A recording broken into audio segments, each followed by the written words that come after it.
Lebanon का आतंकी संगठन हिजबुल्लाह लगातार इजरायल को ललकार रहा है। दक्षिणी लेबनान से हो रहे भीषण हमलों ने इजरायल की मुश्किलें बढ़ा दी हैं। हमास का पूरी तरह सफाया न हो पाने से नेतन्याहू की सेना यहां गाजा में लंबा ऑपरेशन चला रही है। वहीं दूसरे मोर्चे से हिजबुल्लाह ने हमलों की अपनी सीरीज को और तेज कर दिया है। हिजबुल्लाह अब इजरायल पर कार्रवाई के कई फुटेज भी जारी कर मनोवैज्ञानिक बढ़त हासिल करने में जुटा हुआ है।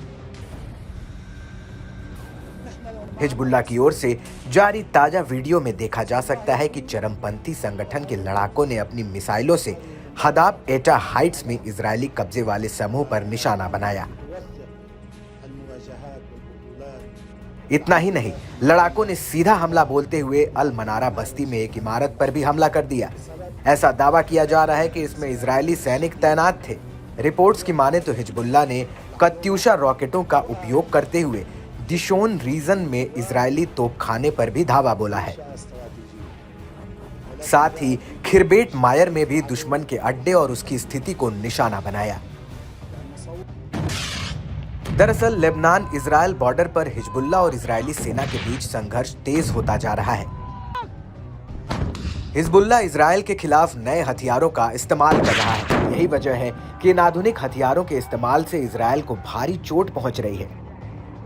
हिजबुल्लाह ने अपने हालिया हमलों की पुष्टि करते हुए कहा कि सभी ऑपरेशन गाजा में हमारे फिलिस्तीनी लोगों के समर्थन में और उनके साहसी और सम्मानजनक प्रतिरोध के साथ एकजुटता में आयोजित किए गए थे। बताया जा रहा है कि ईरान समर्थित इस संगठन ने सीरियाई गोलान में इजरायली बलों के केला बैरक पर निशाना बनाकर दर्जनों ग्रैड रॉकेट भी लॉन्च किए। न्यूज एजेंसी अल मयादीन की रिपोर्ट की माने तो कब्जे वाले सीरियाई गोलान में इजरायली सैन्य अड्डे को निशाना बनाना लेबनान में नागरिकों पर इजरायली हमलों के प्रति प्रतिरोध की प्रतिक्रिया है, जिसमें अली अल तोहर हाइट्स और दक्षिणी लेबनान के योहमोर शहर में एक नागरिक घर पर हमले शामिल हैं। खास बात यह भी है कि इजरायल ने हिजबुल्लाह के इन दावों पर फिलहाल कोई प्रतिक्रिया नहीं दी है। माना जा रहा है कि हिजबुल्लाह के हालिया हमले से हमास पर से इजरायल का ध्यान भटकाने के तौर पर हो सकते हैं।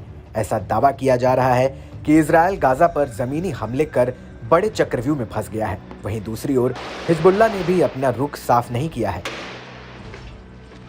हसन नसरुल्लाह ने इजरायल के खिलाफ भाषण जरूर दिए हैं, मगर अब तक खुलकर युद्ध का ऐलान नहीं किया है।